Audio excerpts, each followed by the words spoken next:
बिस्मिल्लाहिर्रहमानिर्रहीम।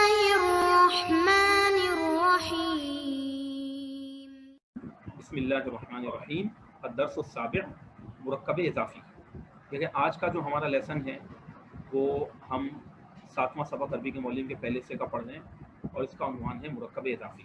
मुरक्कब हमने पीछे पढ़ा था, कोई तारीफ़ बता सकता है कि मुरक्कब की क्या तारीफ़ है?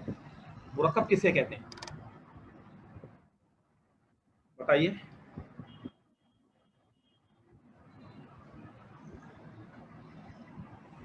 नहीं पता?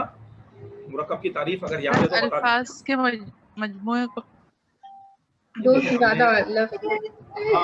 हाँ जी, हमने ये पढ़ा था, दो या दो से ज्यादा अल्फाज के मजमूए को मुरक्कब कहते हैं, यानी कम से कम दो लफ्ज होने चाहिए या फिर इससे ज्यादा हो। ठीक है ना। अब मुरक्कब की फिर हमने दो किस्में पढ़ी थी, एक होता है मुरक्कब नाकिस और दूसरा होता है मुरक्कब ताम। मुरक्कब नाकिस के बारे में हमने पढ़ा था, वो अधूरा मुरक्कब होता था, और मुरक्कब नाकिस की पहली किस्म हमने पढ़ी थी, वो क्या है बताएं, उसका क्या नाम है जो हम पढ़ चुके हैं पीछे? मुरक्कब तौसीफी। मुरक्कब तौसीफी। वो मुरक्कब नाकिस की किस्म थी जिसमें है या नहीं है का तर्जुमा नहीं आता था। इसी तरह मुरक्कब नाकिस की ये दूसरी किस्म है जिसका नाम है मुरक्कब इज़ाफ़ी। ये ज़हन में रखिएगा कि ये जो हम मुरक्कब इज़ाफ़ी कह रहे हैं ना, ये भी मुरक्कब नाकिस ही होता है। मुरक्कब इज़ाफ़ी भी नाकिस ही कहलाता है। एक बात ये, यानी इसमें भी है या नहीं है का तर्जुमा नहीं आता, लेकिन ये थोड़ा डिफरेंट अलग किस्म का मुरक्कब है, इसके अलग उसूल है, लेकिन है मुरक्कब। और हमने मुरक्कब की जो दूसरी किस्म पढ़ी थी वो पढ़ी थी मुरक्कब ताम, और मुरक्कब ताम को जुमला भी कहते हैं। तो जो जुमला इस्मिया था ना, जो हमने अभी तक पढ़ा जुमला इस्मिया, उसकी इतनी लंबी मश्क हमने सॉल्व की, एक्सरसाइज की, तो वो जो था जुमला इस्मिया वो मुरक्कब ताम है। ठीक है। जबकि ये जो है अपना जो आज हम पढ़ने जा रहे हैं, ये मुरक्कब इज़ाफ़ी या मुरक्कब नाकिस की पहली किस्म मुरक्कब तौसीफ़ी थी, ये दूसरी किस्म है मुरक्कब इज़ाफ़ी। इसे हम पढ़ने जाएंगे।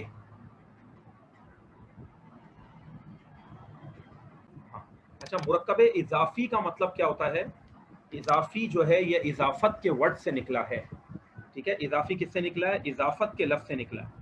और इज़ाफ़त का मतलब होता है किसी दूसरे की तरफ किसी को मंसूब कर देना, किसी दूसरे के साथ किसी का ताल्लुक जोड़ देना। इसे अरबी ज़बान में कहते हैं अल इज़ाफ़ा।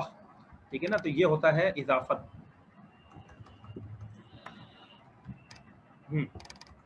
इसे अरबी में कहते हैं इज़ाफ़तुन, इज़ाफ़ा। ठीक है। उर्दू में इसको हम इज़ाफ़त कहते हैं, उर्दू में ऐसे ही लिखते हैं हम, इज़ाफ़त, बस लंबी ता लिख देते हैं इज़ाफ़त।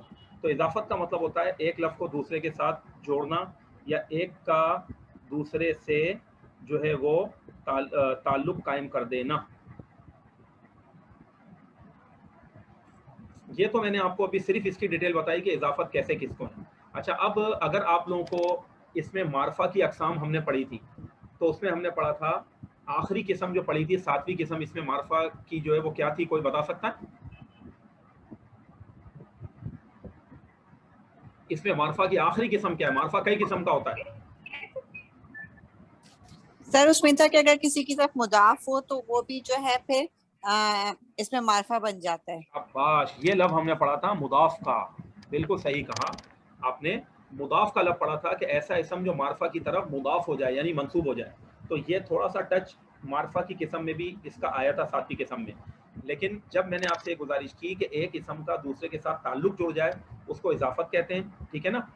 तो अच्छा, वो ताल्लुक़ किस किस्म का जुड़े, इसको भी समझने की ज़रूरत है कि उर्दू ज़बान में जब हम तर्जुमा कर रहे होते हैं मुरक्कब इज़ाफ़ी का, तो वो उसकी मिसालें कुछ यूँ बनती है, जैसे मैं कहूँ तालिबे इल्म की किताब, इसी तरह मैं कहूँ खालिद का बेटा, किसी औरत की गाड़ी। तो इस तरीके के जो है ये ऐसे अल्फाज होते हैं जिसके ज़रिए से जो है वो मुरक्कब इज़ाफ़ी की मिसालें बनती हैं, जिसमें दो लफ्ज़ होते हैं, दो इसम होते हैं, और बीच में का, के, की का तर्जुमा आ रहा होता है। जैसे अभी मैंने, अब देखें यहाँ आपके सामने ये स्क्रीन के अंदर जो है ये शो हो रहा है, इसके अंदर मिसालें लिखी हुई हैं। पहले मैं उर्दू में समझाना चाह रहा हूँ आपको। जैद की किताब, ये आ गया, तो बीच में की का लफ्ज़ आ गया। इसी तरीके से है चांदी की अंगूठी, यहाँ पे भी की आ गया। नहर का पानी, यहाँ पे का आ गया, ये देखें आप। तो ये जो ऐसे अल्फाज होते हैं जो आम, तो हमेशा ज़रूरी नहीं है कि का के की का तर्जुमा है, लेकिन आम तौर पर ऐसे अल्फाज कि जिनमें का के की का तर्जुमा आ रहा हो, ठीक है, और एक लफ्ज दूसरे की तरफ मंसूब हो रहा हो उसको मुरक्कब इजाफी कहा जाता है। जब हम ये कहते हैं जैद की किताब, तो आप मुझे बताएं किसकी इजाफत किसकी तरफ हुई है, यानी किसका ताल्लुक किससे जोड़ा गया है, ये बताइए। जब हम कहते हैं जैद की किताब, बताएं, सर जैद है यहाँ और किताब है, ये दो लफ्ज जैद से हैं, जोड़ा गया, किसका ताल्लुक किससे जोड़ा गया है? किताब का ताल्लुक जैद से जोड़ा शाबाश, गया। किताब का ताल्लुक हमने जैद के साथ जोड़ दिया कि ये किताब है तो ना खालिद की है, ना बकर की है, ना ही मोहसिन की है, मुख्तलिफ नाम है, ना फातिमा की है, ना जैनब की है। अगर ये किताब है तो जैद की है, तो किताब का ताल्लुक हमने जैद के साथ जोड़ दिया। ठीक है, अब ये भी बात ध्यान में रखिएगा कि जिसका ताल्लुक जोड़ा जाता है उसे अरबी में मुदाफ कहा जाता है। मुदाफ का मतलब होता है जिसका ताल्लुक किसी दूसरे के साथ जोड़ दिया जाए, इजाफत कर दी जाए, ये मुदाफ है। तो किताब यहाँ पे मुदाफ है, और जिसकी तरफ इजाफत की जा रही हो, जिसके साथ ताल्लुक जोड़ा जा रहा हो, वो यहाँ जैद है, तो जिसके साथ ताल्लुक जोड़ा जाता है उसे अरबी में कहा जाता है मुदाफुन इलैह। मुदाफ और इलैह, देखें अलिफ से लिख रहा हूं मैं, ये भी ध्यान में रखें, और ये बौद है, सौद नहीं है, मुदाफ इलैह। तो यहाँ पर अगर हम देखें जैद की किताब, तो किताब का क्योंकि ताल्लुक जोड़ा जा रहा है तो किताब मुदाफ हो गया, और किसके साथ जोड़ा जा रहा है? जैद के साथ जोड़ा जा रहा है, तो जैद क्या हो गया? मुदाफुन इलैह हो गया। इसको अरबी में कहते हैं मुदाफुन इलैह, जिसकी तरफ इजाफत की जाए, जिसके साथ किसी का ताल्लुक जोड़ दिया जाए, जिसकी तरफ किसी को मंसूब कर दिया जाए, जैद की किताब। अच्छा, अब जब आपने ये समझ लिया तो अब मैं दोबारा आप लोगों से सवाल करता हूं। जब हमने कहा चांदी की अंगूठी, अभी हम उर्दू में ही चल रहे हैं, चांदी की अंगूठी, इसमें कौन मुदाफ है और कौन मुदाफ इलैह, कौन बताएगा जी? अंगूठी मुदाफ है, अंगूठी मुदाफ है और चांदी क्या है? मुदाफ इलैह, क्योंकि अंगूठी का ताल्लुक जोड़ा जा रहा है चांदी की तरफ। शाबाश, आप लोग समझ गए। इसका मतलब उर्दू के ना मुदाफ बाद में आता है, मुदाफुन इलैह पहले आता है।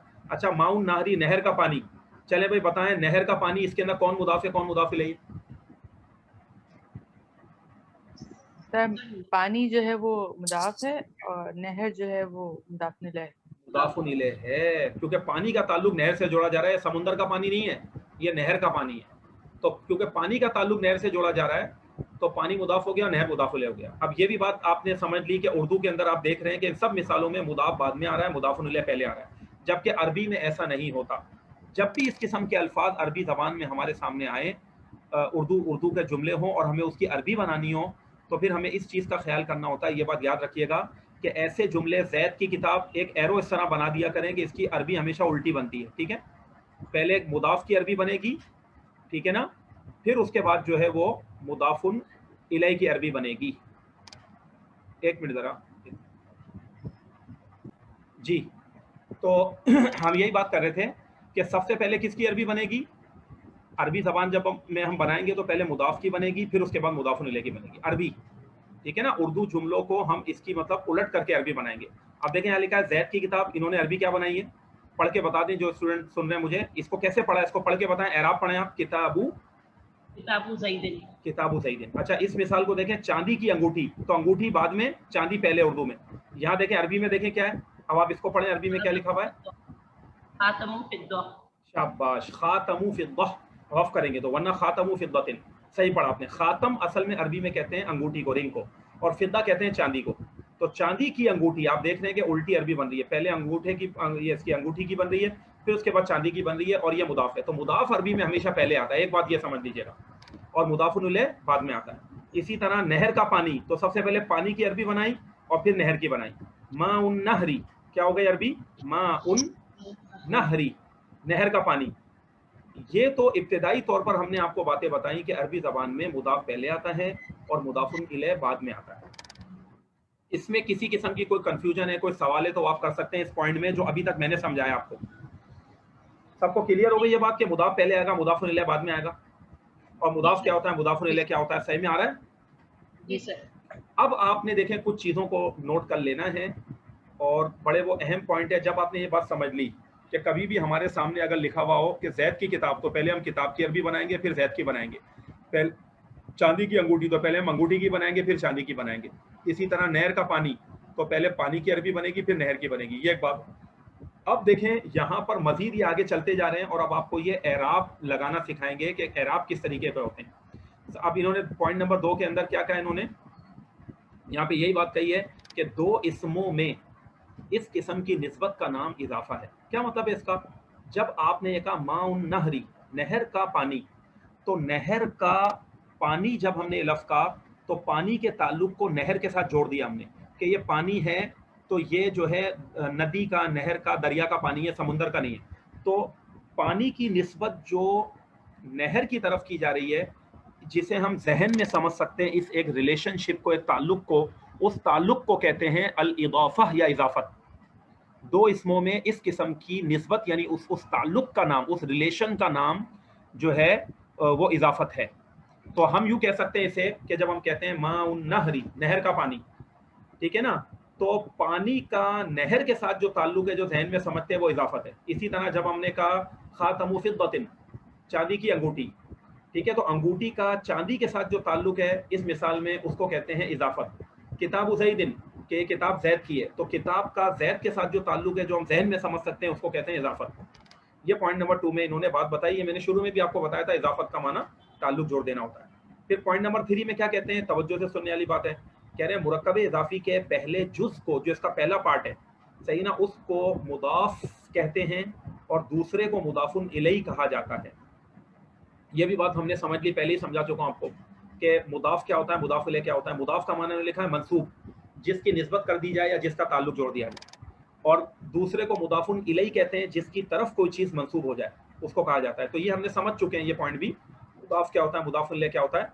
अब इसके बाद देखें पॉइंट नंबर 4 में कह रहे हैं कि जब आपने मुदाफ क्या होता है, मुदाफुन इलैह क्या होता है, ये समझ लिया, एक मतलब फिर थोड़ा सा मैं आपको इशारा दे देता हूँ यहाँ। जब हमने कहा माउन नहरी, तो लफ्ज़े माँ यहाँ पर क्या बन रहा है बताएं, मुदाफ है या मुदाफुल है, कौन बताएगा? माँ क्या है यहाँ पर? मुदाफ है। मुदाफ है, क्योंकि अरबी में मुदाफ पहले आता है। पानी का ताल्लुक नहर से जोड़ा जा रहा है, हमें समझना भी है, कॉन्सेप्ट भी क्लियर होना चाहिए। तो ये हो गया मुदाफ, ठीक है, माँ। अच्छा, अब मुझे बताएं नहर क्या है यहाँ पर? मुदाफ इलैही है, मुदाफ इलैही हो गया, शाबाश।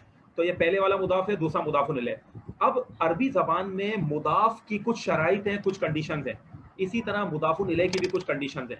अब उन कंडीशंस को जिक्र किया जाएगा जिसकी बुनियाद पर एक इंसान, अजमी इंसान जो अरबी ज़बान बोलना चाहता है, वो इस तरह बोलना चाहता है कि एराब की गलती ना करे, ग्रामर की मिस्टेक ना करे, तो उसके लिए जो है बहुत ज़्यादा आसानियाँ हो जाती हैं, ठीक है ना। और बहुत आसानी से आप बहुत सारे जुमले समझ सकते हैं। कुरान करीम में इसकी हज़ारों मिसालें मुदाफ और मुदाफ इलैह, उसको आप निकाल भी सकते हैं। तो पॉइंट नंबर 4 में यहाँ पे कह रहे हैं मुदाफ पर ना तो लामे तारीफ दाखिल होता है, ना ही तनवीन, ठीक है। इसका मतलब ये हो गया कि जो ऊपर वाली मिसालें हैं इसमें हमें गौर करना है। ये देखें, मैंने स्क्रीन इस तरह खोली है कि देखें ये पहले वाला लफ्ज़ मुदाफ है। किताब को जब इन्होंने एराब दिए तो उसको अल लगाया कि नहीं लगाया? नहीं लगाया ना, यही बात लिखी हुई है, मुदाफ पर अल नहीं आता। ये सारे पहले वाले लफ्ज़ मुदाफ हैं, किताब मुदाफ है, खातम मुदाफ है और माँ मुदाफ है। अब यहाँ पे कह रहे हैं किताब के ऊपर अल नहीं आएगा क्योंकि मुदाफ है। मुदाफ पर आम हालात में अल नहीं आता, आम हालात में, ये भी मेरी बस शर्त याद रखिएगा। कुछ कंडीशन ऐसी होती है जिसमें अल आता है, वो आगे जाके पढ़ेंगे आप, ठीक है। तो मुदाफ पर अल नहीं आता, एक बात ये। दूसरी बात ये है कि मुदाफ पर तनवीन भी नहीं आती। तनवीन का मतलब क्या होता है, कौन बताएगा? दो जबर दो जबर दो जेर दो पेश, एक जबर एक जेर एक पेश को नहीं कहते। यही वजह है, देखिए इन्होंने किताबुन ज़ैदुन नहीं कहा, ना ही किताबुन ज़ैदिन का है। अब यहाँ मुदाफ के बारे में पढ़ रहे हैं, पहले वाले वर्ड के बारे में। जब भी हमें किसी वर्ड को अरबिक लैंग्वेज के अंदर मुदाफ बनाना है तो उसको हम अल ना दें और उसको दो जबर दो जेर दो पेश ना दें। अब यहाँ पर इन्होंने एक पेश दी हुई है, तो अब एक सवाल पैदा होता है, क्या इसको एक जबर या एक जेर आ सकती है? जी आ सकती है, एक जबर भी आ सकती है मुदाफ को और एक जेर भी आ सकती है। लेकिन इब्तिदाई तौर पर अभी आप एक पेश लगाकर भी आप मिसालें बना सकते हैं, ठीक है। लेकिन मुदाफ को एक जबर, एक जेर, एक पेश, तीनों में से कोई भी एराब आ सकता है, मुदाफ के लिए इजाजत है। लेकिन इसको किताबुन, खातमुन, माउन अगर हम चाहे भी तो तनवीन नहीं दे सकते क्योंकि लफ्ज़ मुदाफ है। तो मुदाफ पर ना लामे तारीफ आता है, ना अल आता है और ना ही तनवीन आती है। दो जबर दो जेर दो पेश नहीं आते, और इसकी भी मैंने वजाहत कर दी, यानी एक जबर एक जेर एक पेश आ सकता है। और इब्तिदाई तौर पर हमें मुदाफ को जो है क्या करना है, एक पेश देकर हमें अरबी बनानी है। अभी जो आप सीखने के मरहले में एक पेश लगाएं फिलहाल आप, ये बात भी हो गई। और इससे पहले मैं एक और कायदा आपको बता चुका हूँ कि मुदाफ अरबी में पहले आता है, ये भी पॉइंट याद रखना है। मुदाफ अरबी में पहले आएगा, मुदाफ अरबी में बाद में आता है। अच्छा, अब जब ये पॉइंट हो गए ना, तो अब मुदाफ की तो शर्तें हमने पढ़ ली। अब हम आते हैं मुदाफुन इलैह की तरफ कि भाई मुदाफुन इलैह जो है इसको क्या अल आ सकता है? तो ये बात याद रखें, इन्होंने ये लिख दिया है यहाँ पर, इन्होंने लिखा है बरखिलाफ मुदाफुन इलैह के, क्या मतलब है इसका कि जो मुदाफुल है वो इसके अगेंस्ट है, बिल्कुल ना, हाँ उलट जाएगा वो, उसको अल भी आ जाता है और उसको हमेशा जेर आती है। बस ये बात याद रखें, ये बड़ा आसान है। मुदाफुल इलैह का जो मामला है ना वो तो बड़ा ही आसान है। मुदाफुल इलैह को अल दे भी सकते हैं और अल हटा भी सकते हैं, हमारी मर्जी है। मुदाफुल इलैह पर अल आ सकता है और मुदाफुल इलैह हमेशा पूरी अरबी जबान के अंदर मजरूर होता है, जेर वाला होता है। देखिए पॉइंट नंबर 5 में इसी की वजाहत की हुई है कि मुदाफुल इलैह हमेशा मजरूर यानी जेर वाला होता है, उसको जेर देनी है। अगर मुदाफुल इलैह को हमने अल लगाया है तो एक जेर देंगे, अल नहीं लगाया तो दो जेर देंगे। अब आप देख लें यहाँ पर मिसाल कि किताबु ज़ैदिन, ज़ैद तो इसमें अलम है, इस पे तो अल आने का सवाल ही नहीं है, इसको अल की जरूरत ही नहीं है, तो दो जेर लगी हुई है यहाँ किताबु ज़ैदिन, लेकिन आई जेर है। अच्छा इसी तरह यहाँ देखिए खातमु फिद्दतिन, चांदी की अंगूठी, दो जेर है क्योंकि इस पर फिद्दा पे अल नहीं है। माउन नहरी, नहर के पर अल था तो यहाँ एक जेर लगा दी, लेकिन आएगी जेर, जो मुदाफुल इलैह होगा उसको हमेशा जेर आएगी और वो अरबी में बाद में आता है। ये कुछ ऐसे कवायद हैं जिन्हें रट के समझने के बाद रट के याद करना पड़ता है, ताकि इंसान जब अरबी बोले तो उसको पता हो कि मैं इसको मुदाफ बना रहा हूँ तो मुझे अल नहीं देना, तनवीन नहीं देनी, और वो ग्रामर की मिस्टेक करने से बचे। तो ये मुदाफ और मुदाफुल इलैह का कायदा आपने पढ़ लिया। देखिए पॉइंट नंबर 6 में यही बात इन्होंने कही है। क्या कही है इसको गौर से ज़रा आप देख लीजिए कि मुदाफ हमेशा मुदाफुल इलैह से पहले आता है, लेकिन ये भी ध्यान में रखें अरबी ज़बान में, ज़ाहिर बात है अरबी के कवायद हैं, अरबी ज़बान में मुदाफ हमेशा पहले आता है और मुदाफुल इलैह क्या होता है, बाद में आता है। उर्दू के ना उल्टा होता है, मुदाफुल इलैह पहले आता है, मुदाफ बाद में आता है। ये भी हम पढ़ चुके हैं कायदा। अब पॉइंट नंबर 7 में यहाँ पे ये कहते हैं कि मुरक्कब इज़ाफ़ी भी मुरक्कब तौसीफ़ी की तरह पूरा जुमला नहीं होता। देख लिया आपने, ये मैंने सबसे पहले स्टार्टिंग में आपको समझा दिया था कि मुरक्कब नाकिस की दो टाइप्स हैं। पहली किस्म जो थी वो मुरक्कब तौसीफ़ी, जो हमने पढ़ ली, जिसमें है का तर्जुमा नहीं आता, और दूसरी किस्म ये है मुरक्कब इज़ाफ़ी, इसमें भी है या नहीं है का तर्जुमा नहीं आता। ठीक है ना, ये जुमले का जो है वो एक टुकड़ा होता है, पार्ट ऑफ द सेंटेंस होता है, एक मुकम्मल कंप्लीट सेंटेंस ये भी नहीं होता। इसको कोई ना कोई खबर चाहिए जब जाके ये पूरा जुमला बनेगा। ठीक है ना, तो मुरक्कब इज़ाफ़ी भी मुरक्कब तौसीफ़ी की तरह पूरा जुमला नहीं होता, बल्कि मुरक्कब नाक़िस होता है, ये लिख लीजिएगा। बल्कि जुमले का जुज़ हुआ करता है, टुकड़ा होता है। मसलन माउन नहरी, अब मुरक्कब इज़ाफ़ी सिर्फ यहाँ पे ख़त्म हो गया माउन नहरी पर। अब माउन नहरी का तर्जुमा करें, नहर का पानी, इसमें है नहीं है कुछ भी नहीं पता, मीठा है, खारा है, ठंडा है, गर्म है, गंदा है, साफ है, हमें कुछ भी नहीं पता, तो ये मुरक्कब नाक़िस है। जब हमने आगे खबर लगाई तो उसको नकेरा रख दिया। माउन नहरी अज़बुन, अज़ब जो है ना ये पानी की सिफत में आता है, और अज़ब का मतलब ही होता है मीठा। वैसे तो मीठे को हुलू भी कहते हैं अरबी में, यूँ भी कह सकते थे हम माउन नहरी हुलवुन, लेकिन पानी की सिफत में खास तौर पर अज़ब का लफ्ज़ जब आए तो उसका माना मीठा होता है। अरबी ज़बान बड़ी वसी ज़बान है, ये भी स्टाइल है। माउन नहरी अज़बुन, नहर का पानी मीठा है। तो ये जो अज़बुन है ना, ये खबर है यहाँ पर, अज़बुन इसने बात को पूरा किया है, वरना सिर्फ माउन नहरी जो है ये तो अधूरा है। तो देखें पूरा जुमला बना माउन नहरी अज़बुन मिलकर, और उस जुमले का टुकड़ा माउन नहरी है। यही बात यहाँ कही जा रही है कि बल्कि जुमले का जुज़ होता है, नहर का पानी मीठा है। इस जुमले में माउन नहरी मुब्तदा है और अज़बुन खबर है। ये बात आपके सामने आ गई, और ये हमने 7 पॉइंट यहाँ तक पढ़ ली, और आज मुझे यहीं तक आपको पढ़ाना था। अब मैं इसको रिकॉर्डिंग को यहाँ रोकूंगा और आगे वाली जो पॉइंट्स हैं इसको मैं फिर पढ़ाऊंगा आपको। अब आप लोगों से गुजारिश है कि कुरान करीम से आप लोग इसकी मुदाफ और मुदाफुल इलैह की मिसालें निकाल के लाइए। ठीक है।